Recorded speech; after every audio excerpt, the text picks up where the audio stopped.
President, what a pleasure to have the opportunity to serve as your special representative to our Mediterranean partners.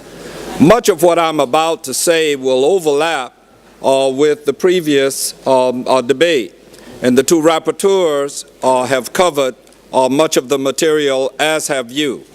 I wish to compliment you, colleagues, on what I thought in that debate were very thoughtful comments. As we move into this one as a segue, I would be terribly remiss if I did not thank Isabel Porzello and Riccardo Migliori, my friends, who requested that we have this special debate today and consider the current state of affairs in the Mediterranean area.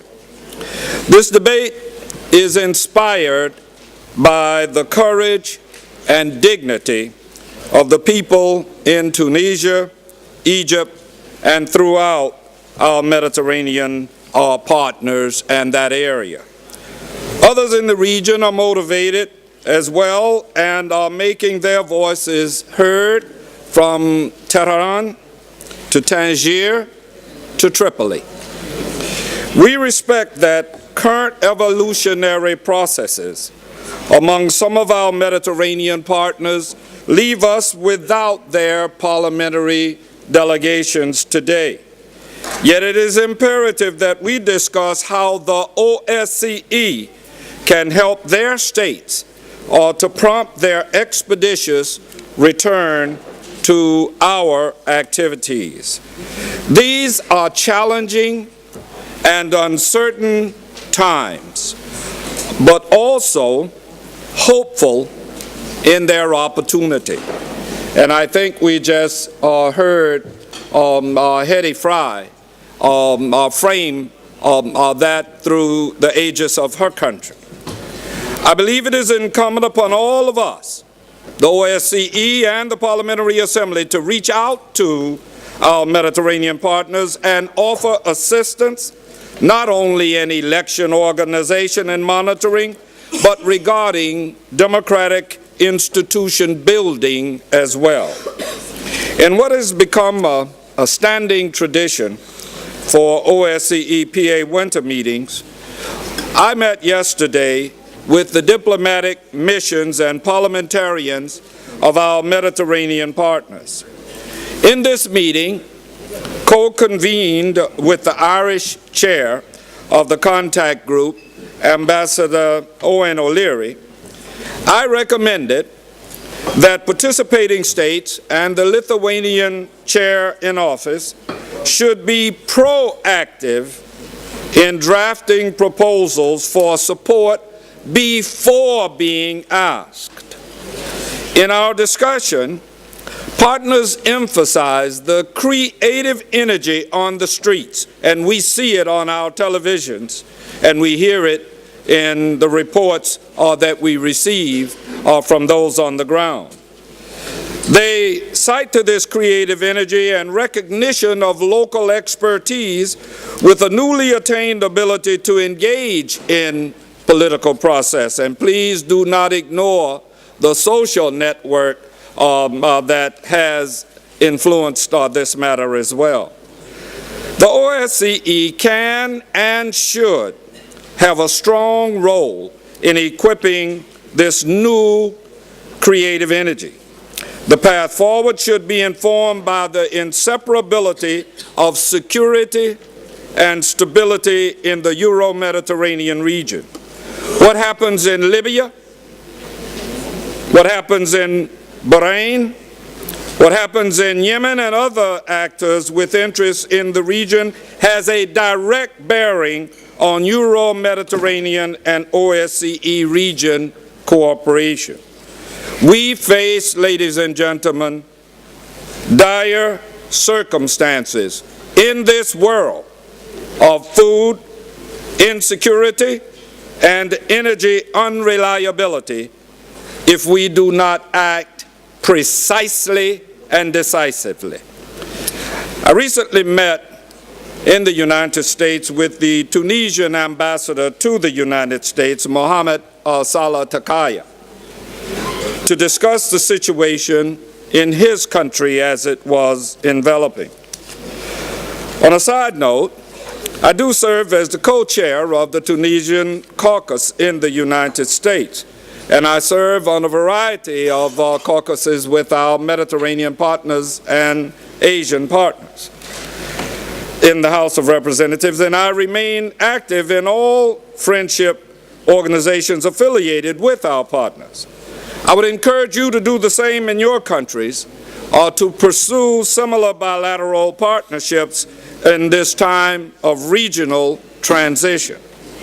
I expressed to Ambassador Takaya my concern about scheduling elections within 6 months in Tunisia, because I believe that it is critical to ensure that the people of the country feel that they have been a part of the process of reform and that they are stakeholders in crafting democratic futures for their country.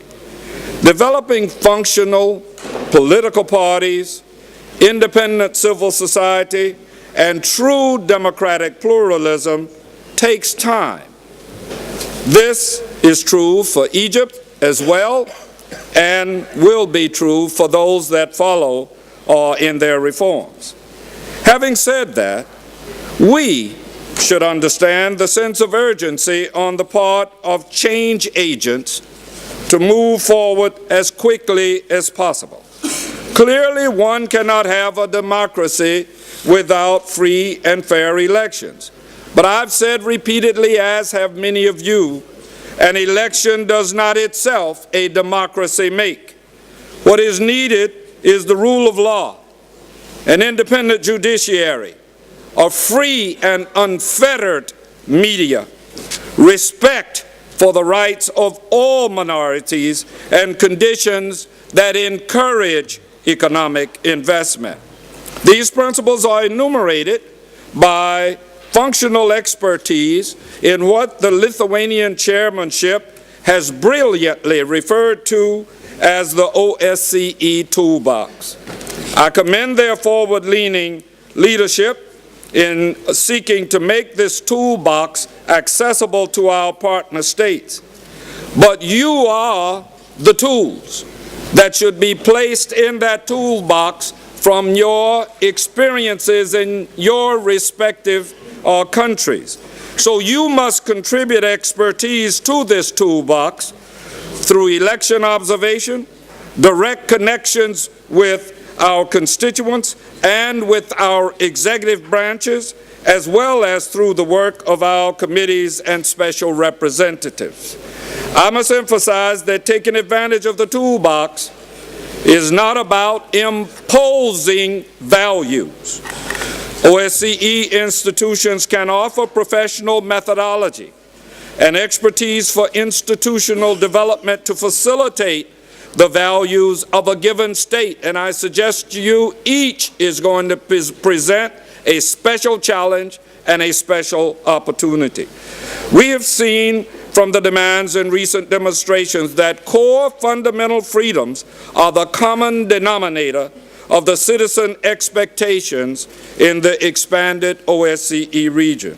It is my hope that the people, political leaders and interim governments of both Egypt and Tunisia and others will ensure that their revolutions are sustainable. This can only be achieved through removing restrictions of the development of democratic institutions and a strong civil society. Clearly, the elections to be scheduled in Tunisia and Egypt are critical. Perhaps even more critical, as most of us know, the second elections will be equally important.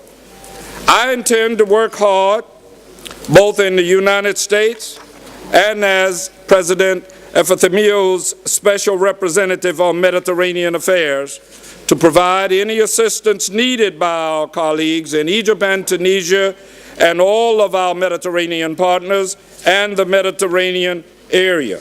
But ladies and gentlemen, we need to be there when asked.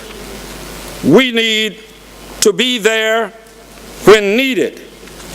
We need to be there for each person, for each family, for each country, and especially for the children of each of those countries. The Parliamentary Assembly needs to be there for the OSCE, for the Mediterranean area, for our partners. The Parliamentary Assembly needs to be there for our food security, for energy sustainability. We need to be there for all of the world. I plan to be there. What about you?